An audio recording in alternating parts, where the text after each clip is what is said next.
नमस्कार, मी हर्षा रोडकर। कृषी क्षेत्रातील घडामोडींचा आढावा आपण घेणार आहोत। सुरुवात करूया शेती मित्र 20 ला। राज्यात सुरू असलेल्या पावसाचा जोर ओसरलाय। गेल्या काही दिवसात कोकण आणि मध्य महाराष्ट्र, विदर्भात तुरळक ठिकाणी अतिवृष्टी झाली आहे। मराठवाड्यात बहुतांशी ठिकाणी हलका तर उर्वरित राज्यात जोरदार स्वरूपाचा पाऊस पडलाय। रविवारपर्यंत राज्यात तुरळक ठिकाणी हलका आणि मध्यम पाऊस पडण्याचा अंदाज हवामान विभागाने वर्तविला आहे।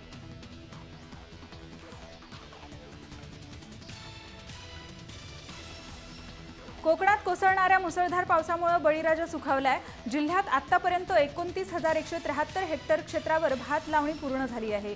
पावसाची संततधार अशीच सुरू राहिल्यास उर्वरित 32,827 हेक्टर क्षेत्रावरील लावणीची कामेही 10 ते 12 दिवसात पूर्ण होण्याचा अंदाज आहे।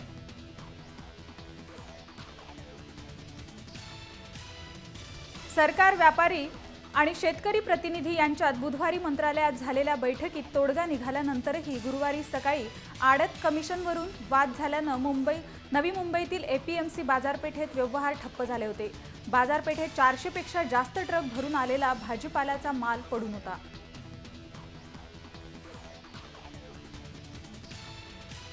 एकेकाळी दुधाचे आगार अशी ओळख असलेल्या रायगड जिल्ह्याला सध्या दुधासाठी पश्चिम महाराष्ट्रावर अवलंबून राहावे लागत आहे। पण आता भेसळयुक्त दुधापासून रायगडकरांची लवकरच मुक्तता होणार आहे। सहकार विभागाच्या प्रेरणेने आणि रायगड बाजारच्याच माध्यमातून जिल्ह्यातील ग्राहकांना दर्जेदार दूध माफक दरात उपलब्ध होणार आहे।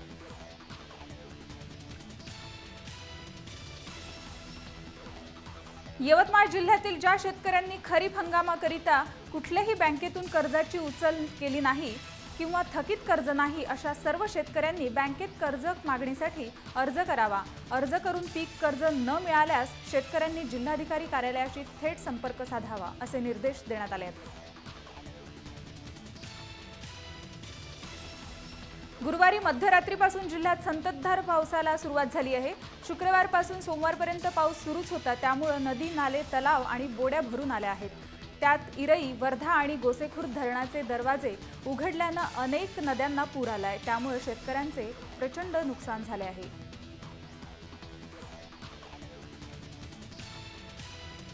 सोलापूरमधील उजनी धरणाच्या वरच्या बाजूला पुणे जिल्ह्यातील पाणलोट क्षेत्रामध्ये गेल्या 8 दिवसांमध्ये झालेल्या संततधार पावसामुळे धरणाच्या पाणी पातळीत सुमारे 1 मीटरने वाढ झाली आहे। वाढलेलं पाणी पुढे उजनी धरणात सोडलं जात असल्याने या धरणातील पाणीसाठ्यात वाढ होत असून आतापर्यंत पाणीसाठा 4.5 टीएमसीने वाढला आहे। राज्यात सर्वदूर पावसाचा जोर वाढला असून सध्या कोल्हापूर जिल्ह्यातील पंचगंगा नदीने धोक्याची पातळी ओलांडली आहे। गेले काही दिवस पडत असलेल्या मुसळधार पावसामुळे शहरात पूरस्थिती निर्माण झाली असून पंचगंगा नदीने धोक्याची पातळी ओलांडली आहे। यवतमाळ जिल्ह्यात गेल्या 5 दिवसांपासून सुरू असलेल्या पावसामुळे जनजीवन विस्कळीत झालंय। पावसाचा जोर अद्यापही कायम असून नदी, नाले दुथडी भरून वाहत आहेत। अनेक प्रकल्पात मोठ्या प्रमाणात जलसंचय झाला आहे, तर शेतांमध्ये पाणी साचल्याने पिकांना धोका निर्माण झाला आहे। शेतीतील कामेही ठप्प पडल्याने शेतकऱ्यांची चिंता वाढली आहे।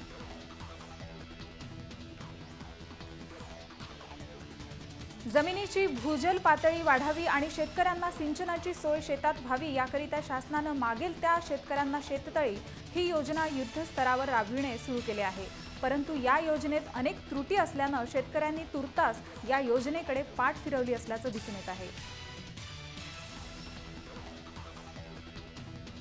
मुंबईतील अडत्यांच्या संपामुळे भाजीपाल्याचे भाव वेगाने वाढत आहेत। यावर उपाय म्हणून सरकारने मुंबईसह सर्व प्रमुख शहरातील मोकळी मैदाने ताब्यात घेऊन त्या ठिकाणी तात्पुरते शेड उभारून शेतकऱ्यांना फळे, भाजीपाला विक्री केंद्र उघडण्याची परवानगी द्यावी, अशी मागणी विधानसभेतील विरोधी पक्षनेते राधाकृष्ण विखे पाटील यांनी केली आहे। सांगलीमधील फळे, भाजीपाला नियमनमुक्तीला विरोध करणाऱ्या व्यापाऱ्यांचे परवाने रद्द करावेत, अशी मागणी स्वाभिमानी शेतकरी संघटनेच्या वतीने करण्यात आली आहे, असल्याची माहिती संघटनेचे राज्य प्रवक्ते महेश खराडे यांनी दिली आहे। आंब्याचे उत्पादन घेण्यात रत्नागिरी आणि देवगडची मक्तेदारी असली तरी रायगड जिल्ह्यातील उच्च दर्जाच्या आंब्याचे उत्पादन घेतले जाऊ शकते। आधुनिक तंत्रज्ञानाचा वापर करीत त्यांनी भरघोस आणि दर्जेदार आंबा उत्पादनाचे कसब आत्मसात केले आहे.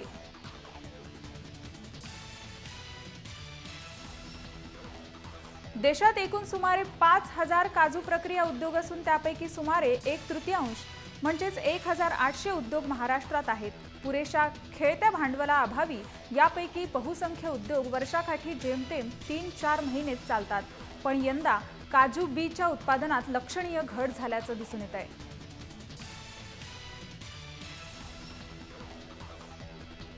शेतीची कामे नांगरणी, कोळपणी आदी सर्व प्रकारच्या यंत्रांच्या माध्यमातून होत असल्यामुळे छोटा शेतकरी यंत्रशेतीचाच वापर करतोय.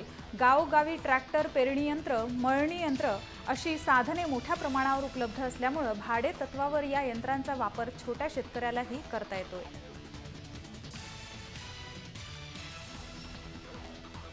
राज्यात महागाई काही कमी होता दिसत नाहीये. महागाईनं 22 महिन्यांतील उच्चांक गाठलाय. किरकोळ महागाईचा दर 5.56% गेला आहे. भाजीपाल्यातील महागाई 10.77% पोहोचली आहे. एकीकडे किरकोळ महागाई वाढत असतानाच उत्पादनात मात्र घट होताना दिसते.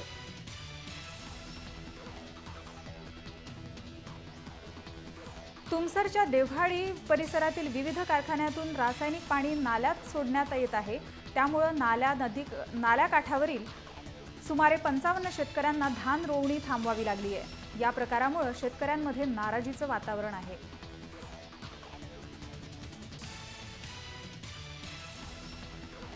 शंभर मेंढ्यांमागे चराईसाठी 20 एकर शेती, वनक्षेत्रात मेंढपाळ, धनगरांना राखीव चराई क्षेत्राच्या पासेस देण्याच्या मेंढपाळांचा मोर्चा सोमवारी विभागीय आयुक्तालयावर धडकला. जोपर्यंत मागण्या पूर्ण होणार नाही तोवर मेंढपाळ धनगरांचे बैलबंडी बेमुदत राहुटी आंदोलन सुरूच राहणार असा इशारा यावेळी देण्यात आलाय.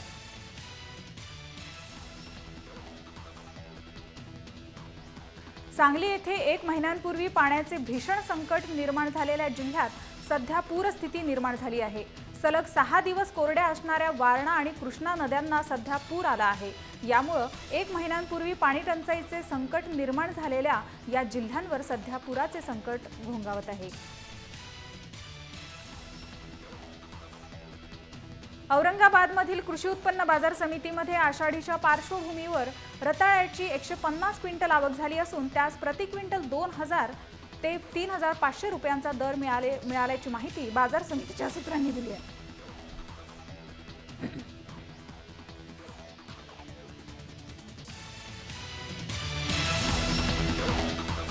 कृषी क्षेत्रातील घडामोडींसह वेळ झाली इथेच थांबण्याची. तुम्ही पाहत राहा जय महाराष्ट्र, थेट अचूक बिनधास्त.